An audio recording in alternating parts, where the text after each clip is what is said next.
Let us begin chapter number 3, Poverty as a Challenge, class 9th NCERT Economics। इस chapter में हम देखेंगे poverty क्या होती है, कॉजेज ऑफ पॉवर्टी क्या है, एंटी पॉवर्टी मेजर्स क्या हैं जो सरकार ने लिए हैं, ह्यूमन पॉवर्टी क्या है, recent trend of poverty India में और वर्ल्ड में क्या है, पॉवर्टी लाइन को हम कैसे मेजर करते हैं। अब इंडिया जो है उसमें बहुत ज़्यादा कॉन्सेंट्रेशन पुअर की है वर्ल्ड में अगर देखा जाए तो। हर एक पांचवा इंसान जो है इंडिया में पुअर है, यानी कि 27 करोड़ लोग जो कि इंडिया में रहते हैं वो गरीब हैं। रूरल एरियाज़ में देखें तो किसी के पास बहुत छोटी लैंड है तो उनका एग्रीकल्चरल आउटकम कम है, तो इनकम कम है, तो वो पुअर है। अर्बन एरियाज़ में देखें तो एजुकेटेड अनएम्प्लॉयमेंट है, तो नौकरी नहीं है, तो इनकम नहीं है, तो वो लोग गरीब हैं। कहीं ना कहीं ऐसा भी होता है कि साइज़ ऑफ फैमिलीज़ बहुत ज़्यादा बड़ा है और काम करने वाले सिर्फ एक दो इंसान है, सब उस पे ही डिपेंडेंट है, तो वो लोग भी इतना पैसा नहीं कमा सकते कि सारी फैमिली का गुजारा हो जाए, तो वो भी गरीब में आते हैं कई बार। और इलिटरेसी की वजह से पॉवर्टी जो है इंडिया में ज़्यादा है। अब पॉवर्टी है तो पुअर हेल्थ उन लोगों की होगी क्योंकि इतना पैसे नहीं होंगे खाने वगैरह के लिए। और कई बार ऐसा भी होता है कि जो फैमिली बहुत ज़्यादा गरीब होती है तो वो अपने बच्चों को भी काम के लिए भेज देती है, तो चाइल्ड लेबर जो है वो भी पॉवर्टी की वजह से बहुत ज़्यादा बढ़ रहा है देश में। तो पॉवर्टी का मतलब ये है हंगर, लैक ऑफ शेल्टर, एक ऐसी सिचुएशन जहाँ पे पेरेंट्स अपने बच्चों को स्कूल में नहीं भेज सकते, उनको प्रॉपर मेडिकल ट्रीटमेंट नहीं दिलवा सकते, क्लीन वाटर सैनिटेशन फैसिलिटीज़ नहीं है, regular job at minimum decent level, जो फैमिली वाला केस बताया था ये चीज़ नहीं है, हेल्पलेसनेस से जूझते हैं ये लोग बिकॉज कोई हेल्प ही नहीं है, और इसका ही फ़ायदा जो अमीर लोग हैं वो उठाते हैं। इन पुअर लोगों को बहुत ही इल ट्रीट करा जाता है। ये सारी सिचुएशन देखने के बाद आप सबको भी ये लग रहा होगा कि जो पॉवर्टी है वो इंडिपेंडेंट इंडिया का बहुत ही ज़्यादा बड़ा चैलेंज है और हमें कितने सारे लोगों को पॉवर्टी से बाहर निकालना है अभी भी।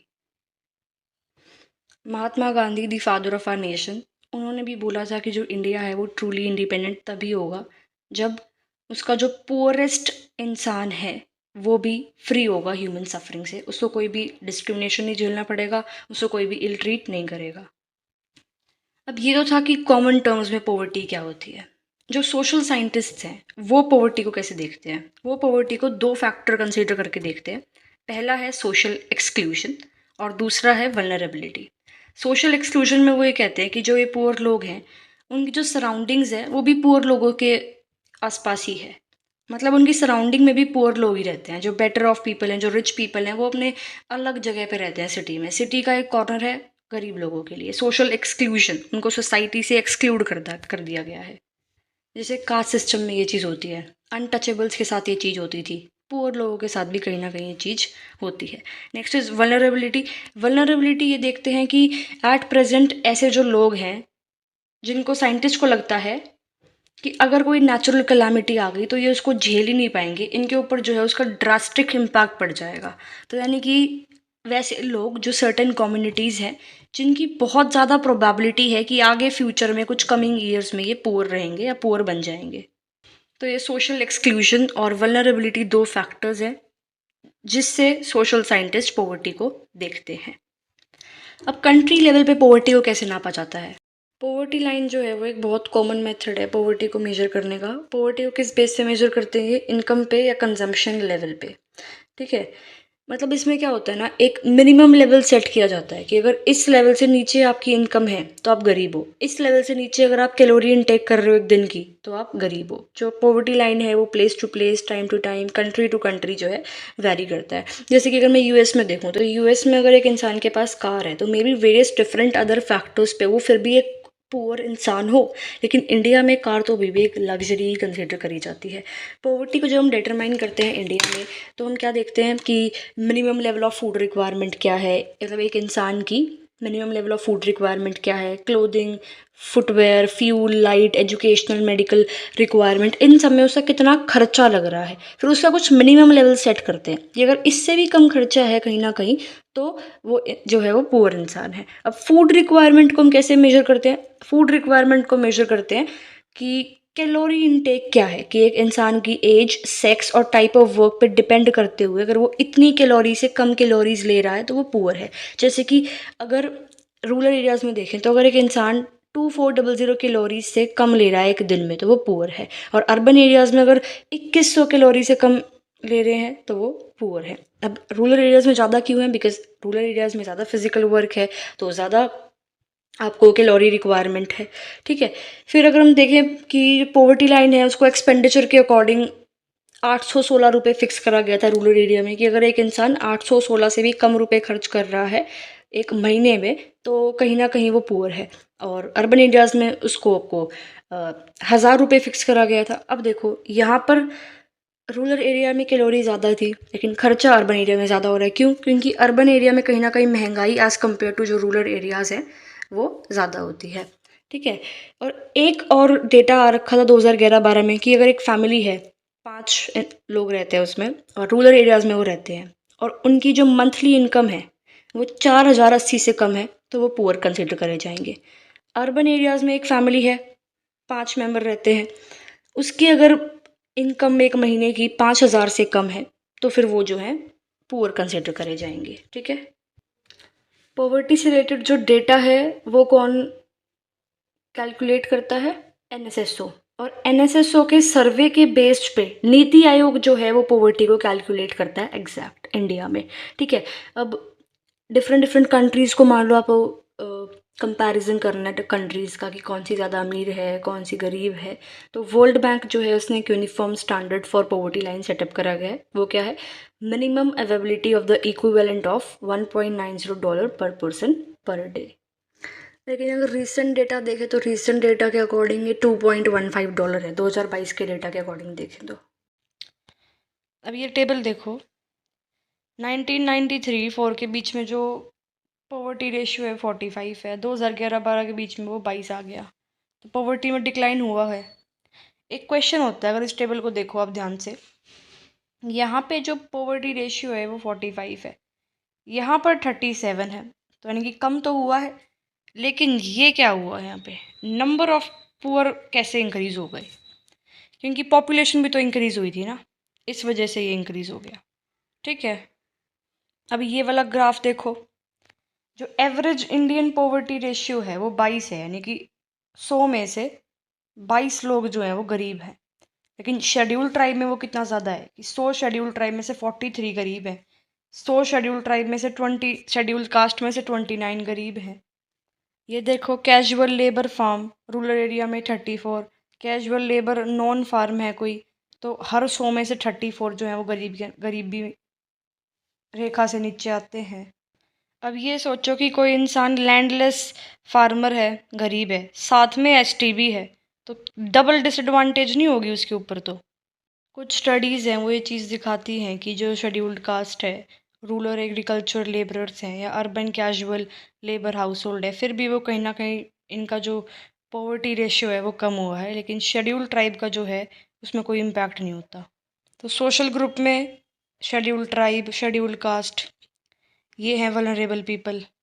और अगर इकोनॉमिक ग्रुप में देखें तो rural agriculture labour household और urban casual labour household है वल्नरेबल लोग। अब अपार्ट फ्रॉम दिस, फैमिली में भी इनइक्वालिटी ऑफ इनकम एग्जिस्ट करती है। पुअर फैमिलीज़ में सारे सफ़र करते हैं, लेकिन कुछ लोग हैं वो बाकियों से ज़्यादा सफ़र करते हैं, जैसे कि वुमेन, एल्डरली पीपल और फीमेल इन्फेंट्स। इन्हें फैमिली में इक्वल एक्सेस टू रिसोर्सेज नहीं मिलता। तो इंडिया में वल्नरेबल ग्रुप के साथ साथ ये इनइक्वालिटी भी एग्जिस्ट करती है, इनइक्वालिटी। अब देखो, स्टेट वाइज पॉवर्टी देखते हैं। All India head count ratio 21.9% है, इतनी पॉवर्टी है। ऑल इंडिया पॉवर्टी रेशियो से भी ज़्यादा पॉवर्टी रेशियो बिहार, ओडिशा, असम, मध्य प्रदेश, उत्तर प्रदेश में है। हरियाणा पंजाब की पॉवर्टी इंडिपेंडेंस के टाइम से बाद में बहुत कम हुई है, बिकॉज एग्रीकल्चर बहुत प्रॉस्पर किया है यहाँ पर। केरल की बात करो तो केरल में जो है पॉवर्टी कम है, बिकॉज ऑफ इन्होंने ह्यूमन रिसोर्स डेवलपमेंट पे ज़्यादा फोकस किया है। वेस्ट बंगाल में लैंड रिफॉर्म मेजर्स की वजह से पॉवर्टी कम हुई है। आंध्र प्रदेश, तमिलनाडु में पब्लिक डिस्ट्रीब्यूशन सिस्टम की वजह से पॉवर्टी कम हुई है। ग्लोबल पॉवर्टी सिनेरियो देखो तो कहीं ना कहीं ग्लोबल पॉवर्टी रैंकिंग भी कम हुई है। 1990 से 2015 के बीच में 36% पॉवर्टी रेट कम हुआ है। चाइना में और साउथ ईस्ट एशियन कंट्रीज़ में पॉवर्टी जो कम हुई है because of human resource development में इन्वेस्टमेंट करी गई है, रैपिड इकोनॉमिक ग्रोथ हुई है। 1981 में चाइना में जो पॉवर्टी थी वो थी 88.3%, और 2008 में वो हो गई 14.7% और 0.6 हो गई वो 2019 में। कितना ज़्यादा डिक्लाइन है। और अगर हम साउथ एशिया में देखें तो वहाँ पर भी डिक्लाइन आया है कि 34% थी 2005 में, 15.2% होगी 2014 में। परसेंटेज ऑफ पुअर के साथ साथ नंबर ऑफ पुअर भी कम हुए हैं। 2005 में थे 510.4 मिलियन, 2013 में 274.5 मिलियन हो गए। ये ग्लोबल सिनेरियो में रीजनल डिफरेंसेस बता रही हूँ आपको। चाइना में क्या हुआ, साउथ एशिया में क्या हुआ। सब साहारन अफ्रीका देखें तो पॉवर्टी यहाँ भी कम हुई है। 2005 में 51% थी, 2018 में 40.2%। लेटिन अमेरिका में देखें तो 2005 में 10% थी, 2018 में 4% हो गई। ये ग्राफ देख सकते हो आप, पॉवर्टी जिसमें कम हुई है उसका ग्राफ दिखा रखा है। रशिया में पहले पॉवर्टी नहीं थी लेकिन धीरे धीरे वहाँ पे पॉवर्टी आ रही है। ये कंट्री वाइज डिस्ट्रीब्यूशन हो गया। अब वर्ल्ड सिनेरियो पे भी पॉवर्टी को ख़त्म करने के लिए कदम उठाए गए हैं, जैसे कि यूएन ने सस्टेनेबल डेवलपमेंट गोल प्रपोज कर रखे हैं कि उसमें हर तरीके की पॉवर्टी जो है वो 2030 तक ख़त्म हो जाएगी। 17 सस्टेनेबल डेवलपमेंट गोल्स है जिसमें से फर्स्ट जो गोल है वो यही कहता है नो पॉवर्टी। इस ग्राफ को स्टडी कर सकते हो जो दिखाता है people in extreme poverty in millions का है ये। मतलब जो नंबर दे रखे हैं वाई एक्सिस पे 200 मिलियन 400 मिलियन इस तरह से है। अब इंडिया में पॉवर्टी के जो कॉजेज़ हैं वो क्या थे। सबसे पहला तो एक हिस्टोरिकल रीज़न है कि जो ब्रिटिश कॉलोनियल एडमिनिस्ट्रेशन था उस टाइम पे इकोनॉमिक डेवलपमेंट बहुत ही कम थी हमारे यहाँ पर। ब्रिटिश की पॉलिसीज़ की वजह से जो हमारी ट्रेडिशनल इंडस्ट्रीज़ थी, हैंडीक्राफ्ट इंडस्ट्री थी, टेक्सटाइल इंडस्ट्री थी, वो सब ख़त्म हो गई। तो जो ग्रोथ रेट है वो बहुत ही कम था 1980s के टाइम पर, जिसकी वजह से जॉब अपॉर्चुनिटीज़ कम थी, इनकम कम थी, साथ साथ पॉपुलेशन भी इतनी ज़्यादा इंक्रीज़ कर रही थी। तो इन दोनों की वजह से जो हमारा पर कैपिटा इनकम था वो बहुत ही कम था। और अभी अभी हम आज़ाद हुए थे तो इतनी जल्दी से हम कुछ कर भी नहीं सकते थे। तो इकोनॉमिक ग्रोथ को हम अच्छे से प्रमोट नहीं कर पा रहे थे स्टार्टिंग में। इवन जो पॉवर्टी है वो ज़्यादा बढ़ रही थी पॉपुलेशन की वजह से भी। पॉपुलेशन भी हम ढंग से कंट्रोल नहीं कर पा रहे थे बिगिनिंग में। धीरे धीरे हमने कंडीशन सुधारने के लिए कुछ मेजर्स लेके आए, जैसे कि green revolution, irrigation facilities, job opportunities develop करी एग्रीकल्चर सेक्टर में। लेकिन फिर भी इसके जो इफ़ेक्ट्स हैं, जो पॉजिटिव इफ़ेक्ट्स हैं, वो कुछ ही पार्ट्स ऑफ इंडिया में लिमिटेड थे। इंडस्ट्रीज़ जो थी पब्लिक सेक्टर में भी, प्राइवेट सेक्टर में भी, उन्होंने कुछ जॉब प्रोवाइड करी, लेकिन जितने भी जॉब सीकर थे वो सबको एब्जॉर्ब नहीं कर सके। यानी कि लोग जॉब लेने वाले ज़्यादा थे और वैकेंसीज़ कम थी। अब जब जॉब नहीं मिल रही है शहरों में तो लोग क्या करने लगे, रिक्शा चलाने लगे, सब्जियां बेचने लगे, कंस्ट्रक्शन में काम करने लगे, दिहाड़ी मजदूर टाइप। अब इनकम कैसी थी इनकी, कम इनकम थी और इरेगुलर इनकम थी, तो एक्सपेंसिव हाउसिंग अफोर्ड नहीं कर सकते ये, तो झुग्गियों में रहने लगे, ये हट्स में रहने लगे थे। अब पॉवर्टी रेट्स इतने ज़्यादा हाई थे जिसकी वजह से जो इनकम इनइक्वालिटीज़ हैं वो भी बहुत ज़्यादा बढ़ गई थी देश में। अब इनकम इनइक्वालिटी क्यों थी? एक मेजर रीज़न इसका है unequal distribution of land and resources. Land reform initiatives हमारे यहाँ लिए गए थे कि जो एसेट्स हैं रूरल एरियाज़ में उसकी अच्छे तरह से रीडिस्ट्रीब्यूशन करी जाएगी, बट वो स्टेट गवर्नमेंट ने उतने अच्छे से इम्प्लीमेंट नहीं करे तो उसका भी कोई फ़ायदा नहीं हुआ। तो apart from this historical reason कुछ सोशियो कल्चरल इकोनॉमिक फैक्टर्स भी हैं, जैसे कि किसी रिलीजियस सेरेमनी में जो है लोग बहुत ज़्यादा खर्च कर देते हैं, जिस वजह से जो वो बेसिक चीज़ों पे उतना खर्च नहीं करते जितना ऐसी एक्टिविटीज़ पे खर्च कर देते हैं। जो पुअर फार्मर्स हैं प्राइमरी सेक्टर में वो लोन लेते हैं एग्रीकल्चर एक्टिविटीज़ करने के लिए, फिर उनकी फसल ख़राब हो गई तो लोन भर नहीं सकते वो, फिर वो इनडेप्टनेस का शिकार बन जाते हैं। पॉवर्टी की वजह से इनडेप्टनेस हो गई, उसकी वजह से पॉवर्टी हो गई। तो दोनों जो है cause and effect of poverty है ये, हाई लेवल ऑफ इनडेप्टनेस। अब गवर्नमेंट क्या करती है पॉवर्टी को हटाने के लिए? दो प्लैंक पे वो काम कर रही है जो एंटी पॉवर्टी स्ट्रैटेजी है गवर्नमेंट की।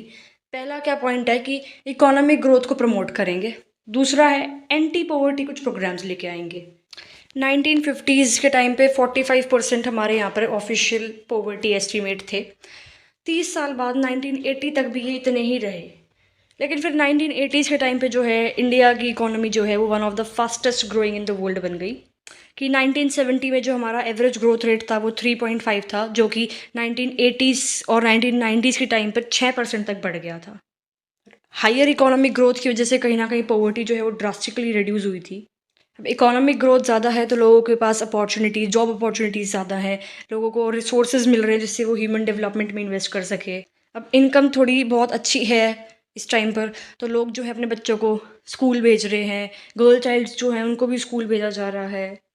लेकिन अब जो एग्रीकल्चर सेक्टर है उसको भी कोई फ़ायदा नहीं हो रहा था। जो लोग बहुत ही पुअर थे उनको इकोनॉमिक ग्रोथ बढ़ने से भी कोई फ़ायदा नहीं हो रहा था, वो अभी भी गरीब थे। उसमें क्या चीन था फिर? उसके लिए सरकार लेके आती है एंटी पॉवर्टी प्रोग्राम्स। जहाँ तक है, सरकार जो भी स्कीम लाती है ना वो डायरेक्टली या इनडायरेक्टली गरीबी से रिलेटेड ही आती है। अगर कोई सरकार ऐसी स्कीम ला रही है कि लोगों को न्यूट्रिशन प्रोवाइड करा जाए, तो वो भी कहीं ना कहीं गरीबी का ही गरीबी को ही सुधार रहे हैं ना। कोई ऐसी स्कीम है कि बैंक अकाउंट खोला जाए, वो भी कहीं ना कहीं गरीबी को कम करने के लिए ही लाई जा रही है। लेकिन फिर भी जो मेन मेन स्कीम्स है वो हम देख लेते हैं। पहली है MG NREGA, Mahatma Gandhi National Rural Employment Guarantee Act 2005। इसमें ये बताया गया था कि कोई भी रूरल हाउस होल्ड में कोई व्यक्ति है, उसको अगर एम्प्लॉयमेंट चाहिए तो वो सरकार के अंडर 100 दिन के लिए अनस्किल्ड काम कर सकता है। बदले में सरकार उसे पैसे देगी, वेज और लिवलीहुड सिक्योरिटी देगी। कहीं ना कहीं मनरेगा जो है वो सस्टेनेबल डेवलपमेंट भी उसका एम था कि डिफॉरेस्टेशन को थोड़ा टैकल करें, सॉइल इरोजन को थोड़ा टैकल करें। और 1/3 जो है जॉब्स वो वुमेन के लिए रिजर्व्ड थी। अब इस स्कीम ने जो है 4.78 करोड़ हाउस होल्ड्स को एम्प्लॉयमेंट प्रोवाइड किया था। और कितने दिन हुए थे वो? 220 करोड़ परसेंटेज, जिसमें से वुमेन परसेंटेज था 53% और ST परसेंटेज था 17% और SC परसेंटेज था 23% इस 220 करोड़ में से। एवरेज वेज जो है वो इंक्रीज़ हो गई थी कि 2006 के 7 के अराउंड पे एवरेज वेज 65 रुपीज़ थी। 2013-14 के आसपास वो 132 हो गई थी। और अभी रिसेंटली मार्च 2018 में जो मनरेगा स्कीम के अंडर वेज मिलती है उसको हमने रिवाइज़ किया था। जैसे कि 281 के बीच में 168 लाई करती है अभी ये। 281 से 168, 281 हरियाणा में मिल जाएगी, 168 बिहार झारखंड में। मतलब अभी भी इस पे काम चलता है मनरेगा पे। फिर अगली स्कीम देखे जो 1993 में आई थी, PMRY, प्राइम मिनिस्टर रोजगार योजना। ये आई थी रूरल एरियाज़ में और स्मॉल टाउन में। किनको हेल्प करने के लिए? एजुकेटेड अनएम्प्लॉयमेंट यूथ को। और उनको इन्होंने सेल्फ एम्प्लॉयमेंट अपॉर्चुनिटीज़ प्रोवाइड की थी, हेल्प करी थी इनके छोटे छोटे बिजनेस खुलवाने में, इंडस्ट्रीज़ खुलवाने में। ठीक है, नेक्स्ट देखें तो वो थी rural employment generation programme, REGP, जो कि 1995 में आया था। इसका भी सेम एम था कहीं ना कहीं कि सेल्फ एम्प्लॉयमेंट अपॉर्चुनिटीज़ जो हैं वो लोगों को प्रोवाइड करे रूरल एरियाज़ में और स्मॉल टाउन्स में। और पहले हमारे देश में क्या होता था ना, 5 ईयर प्लान्स आते थे, 5 वर्षीय योजना। उसमें क्या होता था, 5 साल के लिए एक प्लान आता था। उसमें आप प्रॉपर 5 साल की प्लानिंग कर रहे हो कि इस 5 साल में आप देश में ये करोगे, इससे ये फ़ायदा होगा। तो एक ऐसा ही 10th 5 ईयर प्लान था। उसका टारगेट ये था कि 25 लाख न्यू जॉब हमें बनानी है, न्यू इतनी जॉब जनरेट करनी है नई देश में। एक योजना और आई थी 1999 के टाइम पे, स्वर्ण जयंती ग्राम स्वरोजगार योजना। इसका एम ये था कि जो पुअर फैमिलीज हैं उनको असिस्ट करके पॉवर्टी लाइन से ऊपर लेके आया जाए। तो सरकार ने इनको बताया कि आप लोग सेल्फ हेल्प ग्रुप बनाओ, और गवर्नमेंट ने सब्सिडी भी दी थी इनको। अगला देखें तो PMGY, प्रधानमंत्री ग्रामोदय योजना, 2000 में आई थी ये। इसमें क्या था कि जो सेंट्रल गवर्नमेंट है उसने स्टेट्स को और एड दी थी, असिस्टेंस दी थी कि अपनी स्टेट में कुछ बेसिक सर्विसेज जो हैं उनको डेवलप करो। प्राइमरी हेल्थ हो गया, primary education, rural shelter, rural drinking water, rural electrification. एक स्कीम और आती है फिर अंत्योदय अन्न योजना, जो कि अगले चैप्टर में पढ़ाऊंगी। तो इतने सारे प्रोग्राम जो सरकार लेके आई, इसकी वजह से कहीं ना कहीं पॉवर्टी जो है वो कम हुई है। लेकिन फिर भी जितने हमने सोचा था, एक्सपेक्ट किया था कि इतना रिजल्ट आ जाएगा, वो नहीं आया, उतनी इफेक्टिव नहीं निकली। क्यों? क्योंकि प्रॉपर इम्प्लीमेंटेशन नहीं करी गई, राइट टारगेटिंग नहीं करी गई। और कुछ स्कीम्स ऐसी भी हैं जिसमें बहुत ज़्यादा ओवरलैपिंग है। जैसे मैंने ये बताया था REGP, और एक ये PMRY, सेम सेम लाइन है बिल्कुल एग्जैक्ट। तो ओवरलैपिंग थी कुछ स्कीम्स में, उसकी वजह से जो है दिक्कत थी, इतनी इफेक्टिवनेस नहीं मिली ये स्कीम्स। इंटेंशंस अच्छे थे, सरकार के इंटेंशंस अच्छे थे, कोई गलत इंटेंशन नहीं था इसमें। लेकिन फिर भी जो डिजर्विंग पुअर है उन तक बेनिफिट्स नहीं पहुंच पाए, नीचे तक जो है बेनिफिट्स, ग्राउंड लेवल तक बेनिफिट्स नहीं पहुंच पाए इतने। तो रिसेंट ईयर्स में सरकार यही फॉलो कर रही है, यही इसी पे फोकस है सरकार का कि जो ये पॉवर्टी एलिवेशन प्रोग्राम है, जो ये स्कीम है, इनका प्रॉपर मॉनिटरिंग करके इम्प्लीमेंटेशन, इफेक्टिव इम्प्लीमेंटेशन कराए। ठीक है, सरकार काम कर रही है, धीरे धीरे पॉवर्टी कम होगी। बहुत टाइम से जो है रिड्यूस भी हुई है पॉवर्टी, लेकिन फिर भी ख़त्म पूरी तरह से नहीं हुई है। इनइक्वालिटीज़ देखोगे आप, वाइड डिस्पैरिटीज़ देखोगे आप पॉवर्टी में, आपको दिखेगी कि रूरल एरिया में कितनी ज़्यादा पॉवर्टी है as compare to urban areas, और कुछ स्टेट जो है बहुत ही ज़्यादा गरीब हैं, और कुछ सोशल इकोनॉमिक ग्रुप्स जो हैं वो बहुत ही ज़्यादा पॉवर्टी से जूझ रहे हैं। लेकिन अगले 10-15 साल में जो पॉवर्टी रिडक्शन है वो फिर भी बेटर प्रोग्रेस करेगा, बिकॉज सरकार काम कर रही है निरंतर।